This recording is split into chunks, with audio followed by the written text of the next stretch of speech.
Now, when the Atlantic magazine tells me to do something, I tend to do the opposite. I don't know about you guys. I don't really take anything that globalist rag says to heart. So when they tell me to ignore the economists, I think I'm going to have another economist on the show just to piss them off. I'm honored to bring on Dr. Alan Mendenhall, an associate dean and professor over at Troy University, also a Claremont Institute Lincoln Fellow. He was part of my class. You guys have some great data that you've put out from Troy, from sort of your anti-woke business center that you guys run. But before we get into that, I would just love to get your perspective on this sort of media cover-up operation that we're seeing unfold on price controls, on price gouging, on all these ridiculous policies that the Harris campaign is pushing. Well, thank you for having me on, Natalie. It's great to see you again. My understanding is that the Atlantic article argues that we should ignore economists who critique price gouging laws, and that advocates for federal regulation in the name of fairness are correct. But price gouging is actually a good thing. It exists to prevent shortages. This is basic supply and demand. Higher prices during shortages signal to suppliers that there's a high demand for a particular good. This happens all the time in Alabama, by the way. We have hurricane season here, and there are tornadoes that occur throughout the state. And when this happens, there's a run on gas, and people are parked for blocks outside of gas stations trying to get gas.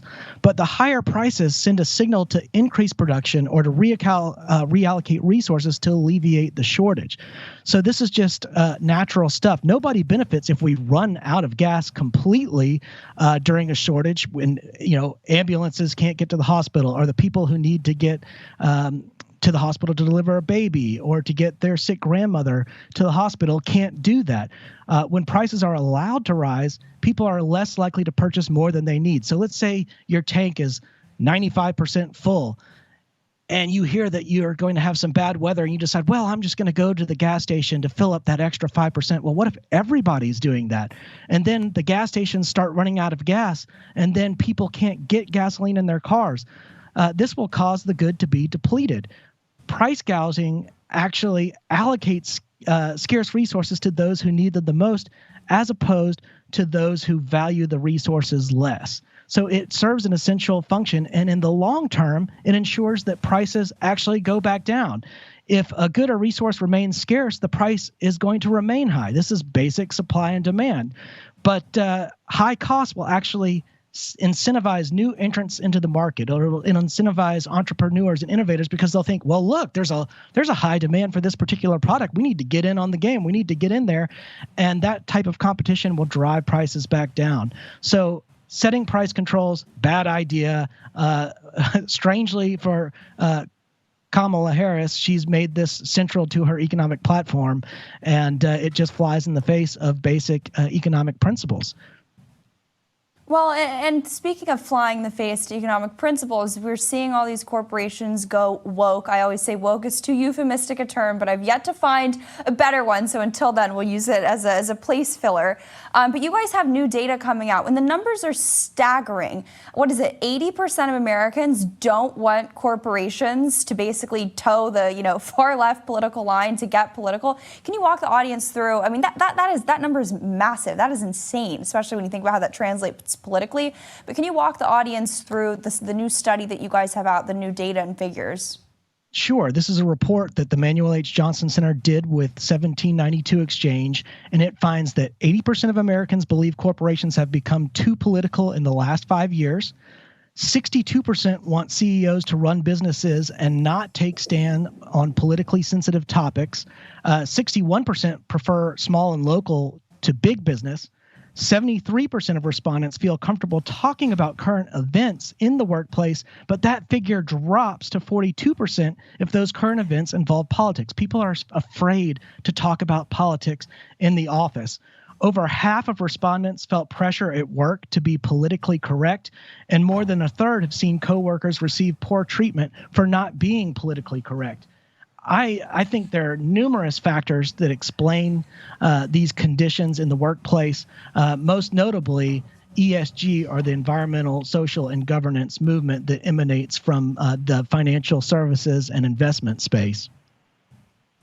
And can you walk us through a little bit? You guys focus so much on ESG and how that is plaguing this country, destroying it from the inside out. Just your kind of assessment where we stand on that fight. Yeah, sure. Well, big picture, ESG is an acronym that refers to environmental, social, and governance. It refers to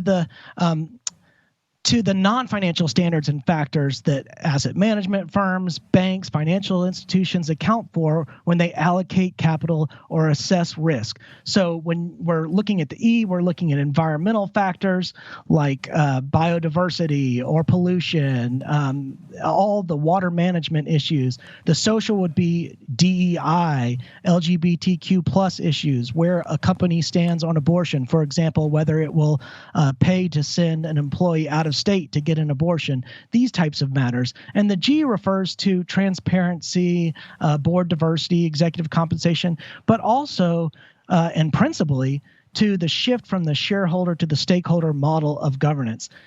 I think ESG is very nefarious, not because it is some big grand conspiracy. If it were a Goliath, all we would need is a slingshot and a pebble to knock it down. But instead, and Alan, we've got to jump to break, so I'm going to hold you. Mendenhall, Alan, if you just want to wrap up what you were saying and kind of give a little plug for the piece that you got up in the American Mind so people can go read it, but just on the crusade against ESG, where we are and all that. Well, sure. Just briefly, if ESG were a single target, it'd be easy to hit. But there are $100 trillion of assets under management globally, predicted to be 150 by 2025. This can't be from private money, we know, because there are only 813 billionaires in the United States, according to Forbes, only about 2,700 in the world. So this is government money being invested, pension money, state and federal pension money, sovereign wealth funds from oil-rich nations, municipal bonds, other forms of government bonds. And it's a loop where asset management firms are investing government money on the front end, then buying publicly traded companies on the back end that are most likely to get government subsidies. So this is a giant sort of taxpayer extraction business model.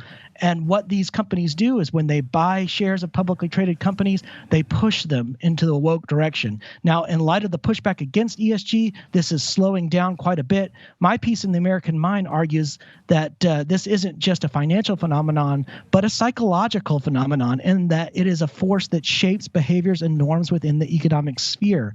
Financial institutions become arbiters of social and political acceptability. They wield the ability to grant or deny access to capital. But, for example, when banks close the accounts of conservatives or gun manufacturers or individuals deemed politically undesirable, what they're doing isn't just a denial of service.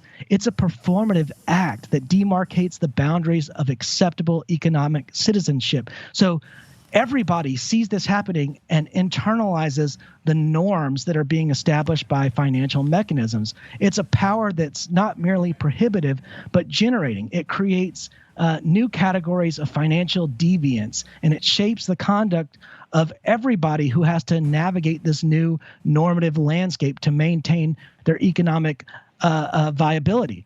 So this phenomenon of ESG, as I say, is not just about institutions, regulations, bureaucracies, scientific statements, and philosophical propositions, and so on. It's also about the psychological internalization of these norms that happen through this system. And that, to me, is terrifying. Alan, if people want to follow you, stay up to date with everything you're working on, where can they go to do that?